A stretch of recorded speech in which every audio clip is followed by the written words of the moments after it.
di kamar kos Fikri ini terdapat cermin. Cerminnya terletak di bagian samping kasur. Apakah ini mimpi atau kenyataan? Karena pada saat Fikri membuka mata dan melihat ke arah cermin, dia melihat ada tangan yang sedang memegang kepalanya. Ketika Fikri ini bangun, Fikri selalu merasa ada yang memanggilnya untuk bangun.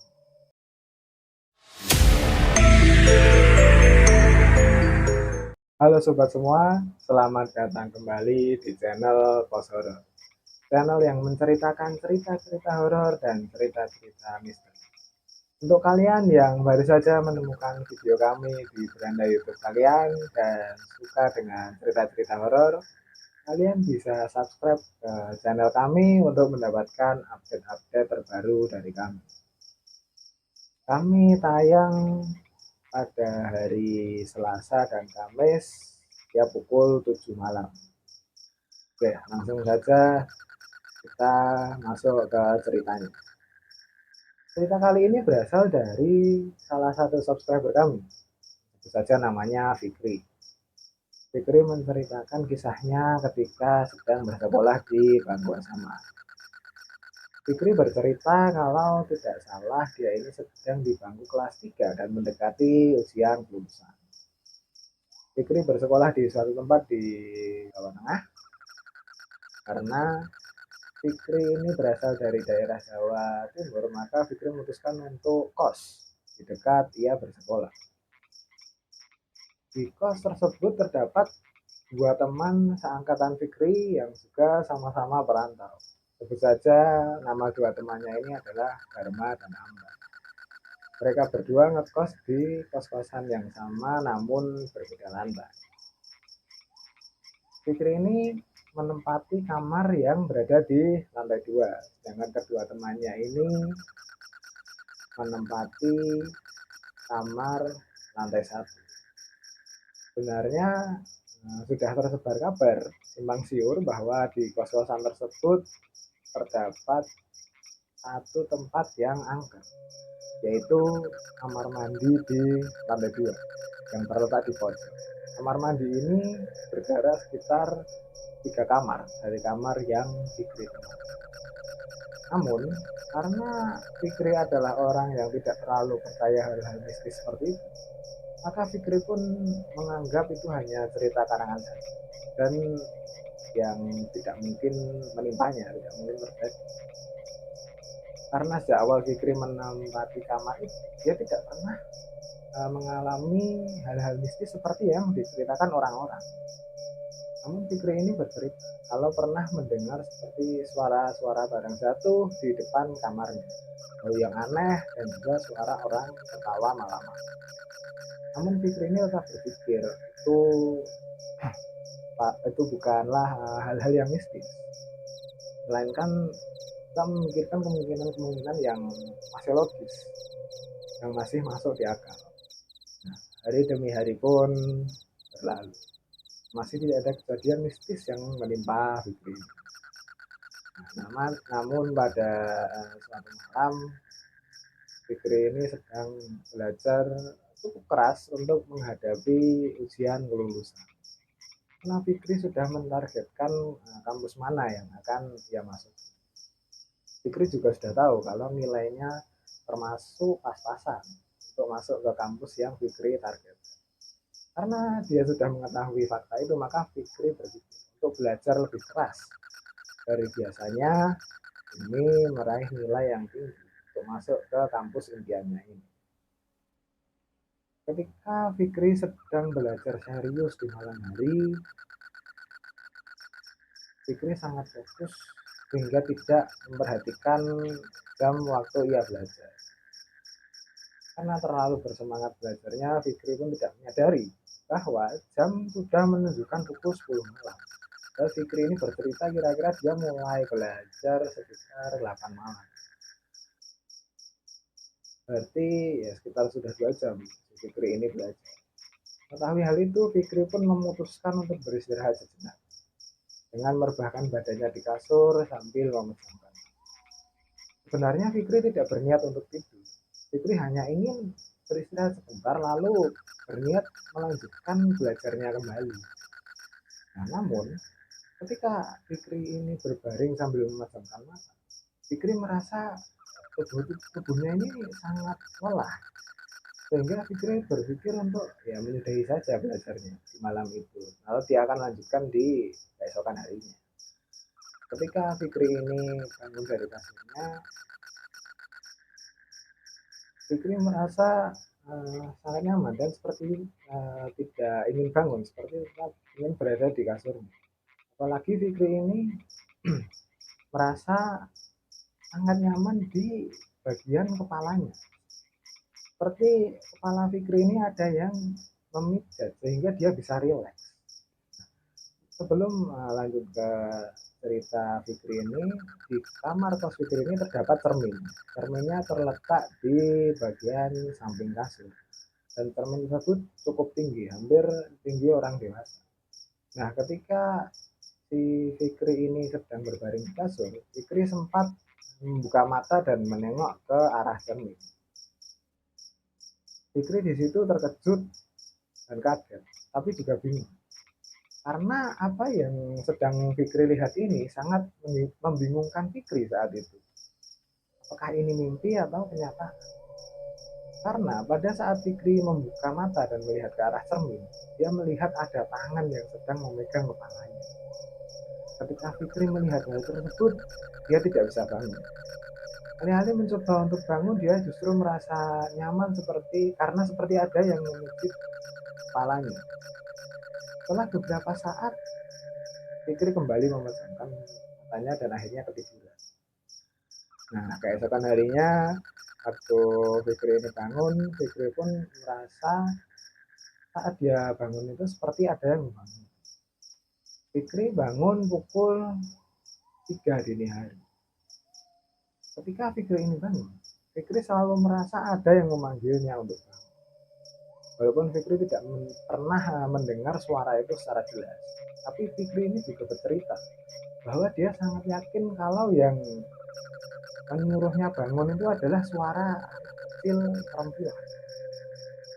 Entah mengapa Fikri ini bisa yakin bahwa yang memanggilnya adalah suara dari anak kecil perempuan. Padahal dia sendiri tidak mendengar suara itu secara jelas. Setelah Fikri bangun dan melihat jam yang ternyata masih pukul 3 pagi, dia pun kembali tidur. Setelah itu dia pun bangun sekitar subuh, mendekati subuh. Kemudian dia melaksanakan sholat subuh dan memulai aktivitas seperti biasanya, tanpa bercerita ke siapapun tentang apa yang dialami Fikri pada malam. Nah, malam hari pun tiba. Saatnya Fikri ini melanjutkan belajarnya tanpa memikirkan hal apapun. Fikri ini fokus mengambil buku pelajaran dan membuka untuk dibaca dan ketika sedang membaca buku pelajaran, Fikri ini merasa di lehernya ini seperti ada yang menimpa lehernya dengan beban. Karena merasa seperti itu terus-terusan, Fikri pun merasa tidak nyaman. Lalu kemudian memutuskan untuk ke WC dengan tujuan untuk membasuh muka, untuk menyegarkan pikirannya dan melanjutkan belajar. Waktu Fikri melihat kamar mandi yang berada di ujung lorong kos itu, Fikri menjadi teringat cerita-cerita mistis tentang kamar mandi yang berada di lantai 2 kosan itu. Fikri pun sempat berhenti sebentar dan berkata di dalam hati, masa aku bisa terpengaruh cerita-cerita mitos itu, padahal biasanya aku tidak peduli dengan cerita itu, kata Fikri dalam hati. Sempat berhenti sebentar, namun Fikri tetap berjalan menuju kamar mandi yang berada di ujung depan tersebut. Nah, sampainya di kamar mandi, Fikri membuka pintu kamar mandi, lalu masuk dan berjalan ke arah wastafel untuk mencuci muka. Ketika Fikri sedang mencuci muka, tiba-tiba dia juga merasa ingin kencing. Karena Fikri merasa udara pada malam hari itu terasa lebih dingin dari biasanya. Dan Fikri pun membuka pintu toilet dan masuk ke dalam toilet untuk kencing. Selesai kencing, Fikri berniat untuk langsung kembali ke kamarnya dan melanjutkan belajarnya. Namun, ketika Fikri baru sedikit saja membuka pintu toilet, dia melihat di depan wastafel tadi ada anak kecil perempuan yang berdiri menghadap wastafel tersebut. Fikri bercerita bahwa anak kecil itu tidak cukup tinggi untuk sampai ke cermin yang ada di wastafel. Jadi bisa dibayangkan bahwa anak kecil itu pas setinggi keramik wastafel itu dengan menghadap ke arah wastafel. Fikri pun benar-benar terkejut melihat hal itu dan tidak bisa bergerak apa. Fikri hanya memperhatikan anak kecil perempuan itu dari dalam. Fikri pun bertanya-tanya di dalam kepalanya, apa anak kecil ini? Padahal sebelumnya tidak pernah ada anak kecil di kosan ini. Apalagi anak kecil perempuan tersebut hanya terdiam di depan wastafel dan tidak melakukan apa-apa. Fikri pun mulai ketakutan dan bingung harus berbuat apa. Apakah Fikri harus berdiam di toilet itu sampai anak itu pergi? Namun Fikri berpikir, bagaimana jika anak itu tidak pergi?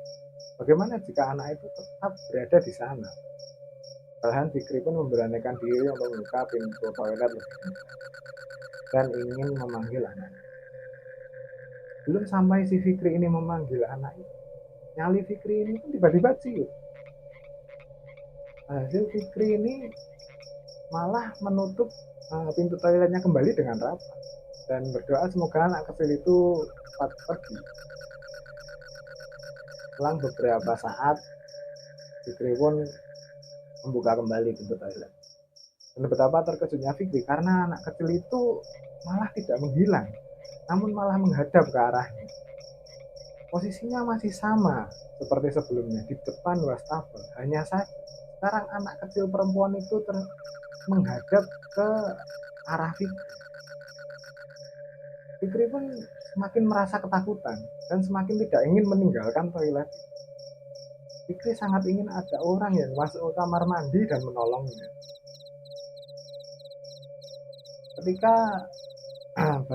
Ketika Fikri menjelaskan bagaimana bentuk dan rupa anak kecil perempuan itu, Fikri menjawab dia benar-benar lupa dengan wajah anak kecil perempuan itu. Padahal Mas Fikri itu benar-benar ingat bahwa waktu itu dia sangat uh, menatap wajah anak kecil perempuan itu. Namun ketika Fikri mencoba mengingat kembali wajah anak itu, Fikri tetap tidak bisa mengingat. Setelah berada di dalam toilet cukup lama, Fikri pun berkata di dalam dirinya dan meyakinkan dirinya bahwa dia tidak bisa terus seperti itu. Mau sampai kapan? Akhirnya dengan perasaan yang masih takut, Fikri pun merencanakan sesuatu. Ketika Fikri ini membuka pintu toilet, dia akan sekuat tenaga berlari meninggalkan kamar mandi dan bergegas menuju kamarnya. Setelah dirasa tekadnya cukup kuat, Fikri pun langsung membuka pintu toilet dengan cepat. Ketika Fikri ini ingin berlari, dia melihat di depannya anak kecil tadi sudah hilang. Sempat sedikit terkejut karena anak itu sudah tidak ada. Fikri langsung menjalankan rencana awalnya, yaitu berlari dari kamar mandi ke arah kamarnya. Setelah Fikri membuka pintu kamar mandi dan ingin berlari ke arah kamarnya, Fikri merasa tubuhnya sangat berat, terutama di bagian kaki kiri Fikri. Kaki kirinya berasa seperti ada beban tambahan, namun Fikri tetap memaksakan dirinya untuk berlari. Sampailah Fikri ini depan kamar. Dibukalah pintu kamarnya ini dengan kondisi kamarnya sudah gelap. Padahal sebelumnya Fikri benar-benar yakin dia tidak mematikan lampu di kamarnya. Bahkan ketika tidur sekalipun Fikri tidak pernah mematikan lampu kamar. Langsung Fikri ini menghidupkan lampu kamarnya sambil lihat sekitar kamar. Dan Fikri pun duduk sambil memikirkan apa yang baru saja terjadi. Fikri seperti percaya tidak percaya dengan apa yang dia alami pada karena merasa terlalu lelah dengan peristiwa malam itu. Fikri pun ketiduran. Beberapa saat kemudian dia pun terbangun.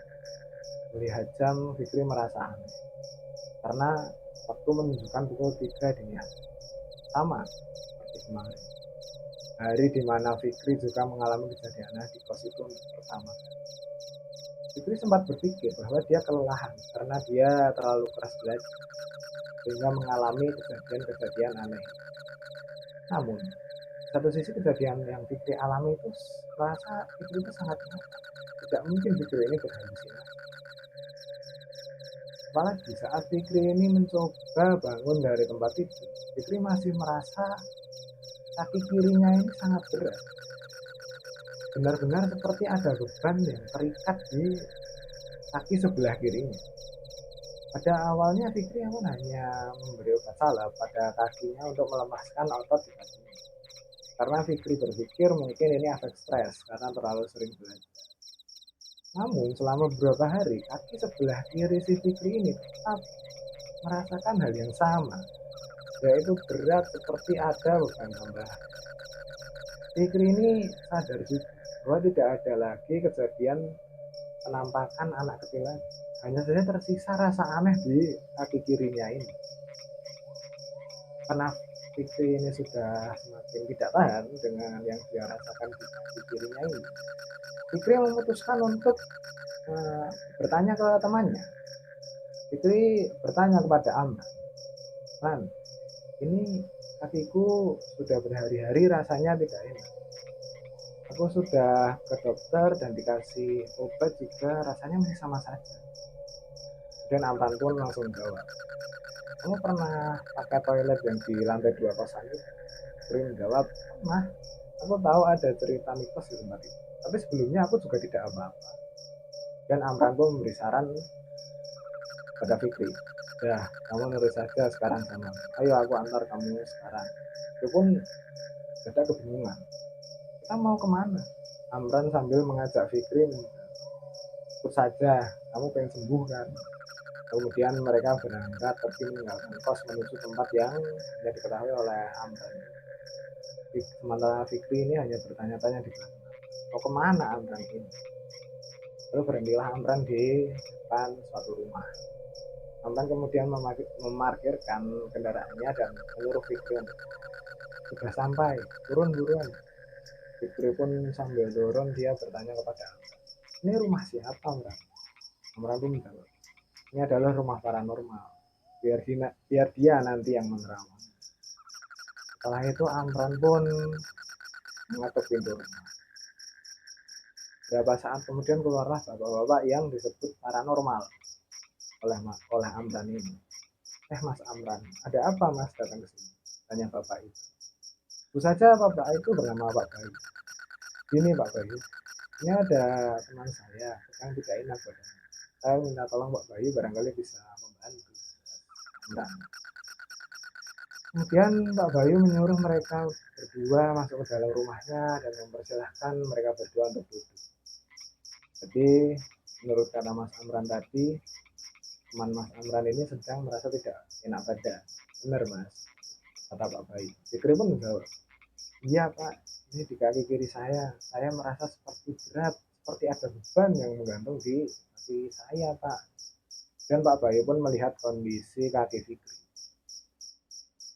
Setelah beberapa saat dilakukan penerawangan, Pak Bayu pun menjelaskan bahwa yang menyebabkan kaki si Fikri ini terasa berat adalah ada seorang anak kecil perempuan yang sedang menempel di kaki sebelah kirinya Fikri ini. Pak Bayu juga menerangkan bahwa anak kecil ini sebenarnya tidak berniaga. Dia ingin membantu Fikri dalam hidup. Kemudian Fikri pun teringat bahwa akhir-akhir ini dia selalu bangun pukul 3 dini hari. Namun karena Fikri ngantuk, dia pun kembali tidur dan tidak mengerti kalau Fikri ini disuruh untuk menunaikan sholat malam, sholat tahajud. Kemudian Pak Bayu pun mengatakan, kalau anak ini bisa disuruh pergi agar tidak mengganggu lagi. Fikri pun mengiyakan tawaran Pak Bayu karena Fikri sudah merasa tidak tahan dengan gangguan yang Fikri alami. Nah, akhirnya Pak Bayu pun melakukan ritual penyisiran. Setelah beberapa waktu, ritual pun selesai. Fikri dan Amran pun berpamitan kepada Pak Bayu dan pulang menuju kosan. Sejak saat itulah Fikri sudah tidak pernah diganggu oleh anak kecil lagi, ataupun merasa salah satu anggota badannya berat lah. Itulah cerita yang dibawakan oleh dikirimkan oleh salah satu subscriber kami, sebut saja namanya Fikri. Apabila kalian menyukai cerita di video kali ini, kalian bisa like video kali ini dan share ke teman-teman kalian. Dan jika kalian punya mungkin cerita yang ingin kami bawakan di episode yang akan datang, kalian bisa kirim lewat DM TikTok, DM Instagram, maupun lewat email yang sudah kami taruh di deskripsi. Nah, saya ucapkan terima kasih kepada kalian semua yang sudah menonton hingga saat ini. Terima kasih dan sampai jumpa.